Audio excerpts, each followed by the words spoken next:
Good morning, loves. Suki and I are in our favorite spot this morning.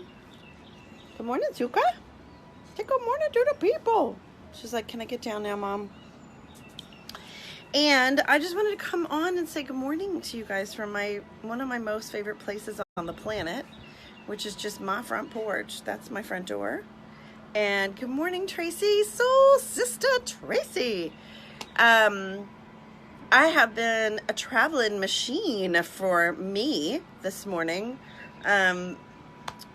this month, this summer, really. California, Austin, Houston, Austin, Dallas, Austin, and Houston again on Thursday. Hey, Brenton. Which I just want you to really know, while that sounds super glamorous, it takes me out of my comfort zone. And good morning, Megan. We all have sort of this invisible bungee cord wrapped around our waist. And when we're in our super comfort zone, and that bungee cord is really slack and loose and comfy.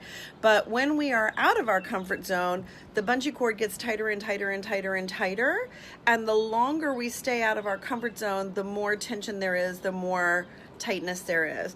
For my introvert friends, this is really easy to tell, because the more time you spend with people and the less time you have in your solo alone time, good morning, Rebecca, the more tension there is in your bungee cord.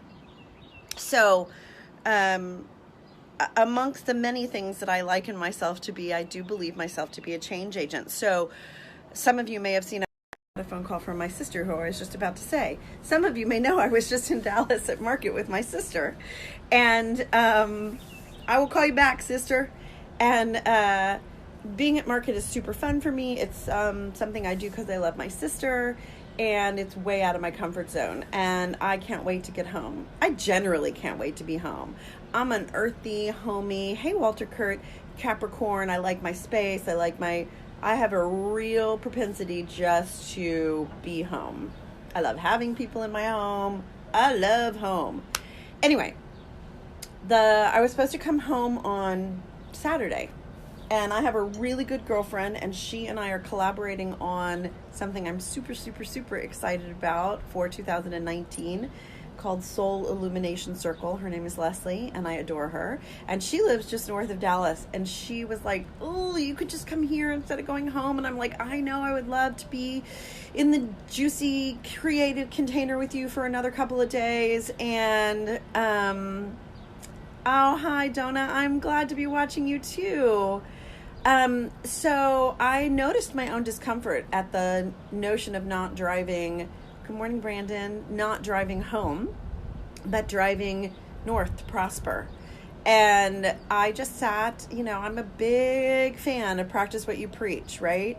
I didn't get to be the self-love life coach by not practicing some self-love. So I sat in my own discomfort. I noticed it. And one of the pearls in my toolbox is, especially when making decisions, how will I feel if I do? And how will I feel if I don't? So while the pull for home and comfort and that sort of thing was really drawing me in a big way, I live this beautiful, gorgeous, in-flow life where I can just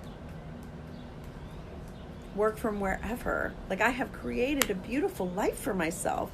There is absolutely no reason for me not to have taken the opportunity to go spend 2 more days with Leslie in the delicious soup of the container of creating this thing that we are so excited to be creating. So that's what I did. I headed north to Prosper instead of south, whatever, to Austin. And I was really proud of myself. I could feel the stretch. I could feel the discomfort. And what I knew to be true is that if I came home, I would be stagnating a little bit. I'd be happy to be home, don't get me wrong, but I'd be in a little stagnant energy, and I want to stay in the growth energy, right? I always want to be not uncomfortable, but I do want to be stretching and growing out of my comfort zone so that I can continue to grow and teach you guys things, right? Home is always there. And home is really, hey, good morning, Anna King. And Leo, baby Leo. Auntie Tracy loves you. home is always there. Home is always here. And that yummy feeling of home is always with me, within me, everywhere that I go. And while it's not quite the same as being in my space, and on Thursday I'm packing up again and heading back to Houston for 4 or 5 days. And it's just the season that it is, right? And there is that ego mind, old part of me that wants to just be comfortable, just be home, just be in my space, just be in what's familiar. And I know that that's not always in my highest and greatest good. Yes, there are times where taking a break and having some rest and that sort of thing. Hey, Allison Crow, my girlfriend, good morning. Taking some time and having a rest and being quiet and being in my space and just being still in my own juice is a great thing. Guess what? This isn't the season for that for Tracy Lee. That's just not what this summer is about right now. So what I do is I notice my own discomfort and then I choose consciously. Because look, I'm going to confess to you guys, may not be a big shocker to y'all who know me. I am a forever recovering control freak. And the truth is we only have control over 2 things. Only 2. Period. End of story. 1, we have control over our thoughts. And even those we don't have total control over. There's all sorts of stuff rattling around in our brain and in our consciousness that we didn't put up there. Commercials and other people's beliefs and all kinds of stuff is rattling around up there. So sometimes when a thought bubbles in, I may look at it and go, no, thank you. So the second thought I can control. Maybe not the first thought always, but the second thought I can control. The other thing that we all truly have control over are our choices. So what I choose and how I choose to show up, what I choose to do. Good morning, John.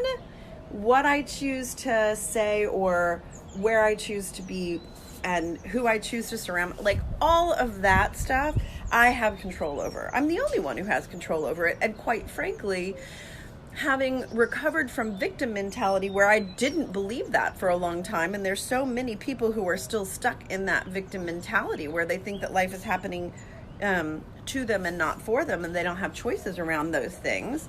That's just not the truth. Good morning, David Martin. The truth is you are the decider, as my friend Allison Crow says. I has a shirt in there somewhere that says that. Maybe I'll wear that today. You're the decider, and I'm the decider, and I get to choose. And so on the fly, I've created a life for myself where on the fly, I can choose something different than what I planned. And what I know about myself is that makes me uncomfortable. And that's okay. I just notice the discomfort. I love myself in the discomfort. And then I choose from a place of consciousness, right? So I just wanted to jump on and let you guys know that, again, life happens to the life coach. I need to get out of my comfort zone from time to time. It's good for me. I don't want that bungee cord to stretch 24/7. That's way too much tension in anyone's life. But here's what I know. Having made this choice not to come home, but to go to Prosper and to hang out with Leslie and change my plans and feel my discomfort and do it anyway and be so glad on the other side. I mean, like the minute I made the decision, I was like, oh yeah, this is the best decision for me. The loving choice for me is the loving choice for everyone, even if it isn't popular. That's the cornerstone of my business, of my practice, of my personal life. The minute I did it and then I came home, good morning, Priscilla. And I came home, what I know is the next time that sort of thing happens, that bungee cord won't feel quite so tight because I've had the experience and I can anchor that experience in me, and that won't feel quite so tense next time, right? It'll be easier next time. The way we get good at anything is the way we get good at everything. Practice, practice, practice. Anyway, I just wanted to jump on and give you guys a little morning love. I feel like I haven't seen y'all in a while. Which is really not true. Maybe I just feel like I haven't seen me in a while. So today is Tuesday and Wednesday I'm going to soak up all the things that I love about Austin, which means that Suki, Sophia, and I are fixing to go for a walk. And I love myself, and so I am going to drink up all things Austin for the 2 or 3 days that I'm here.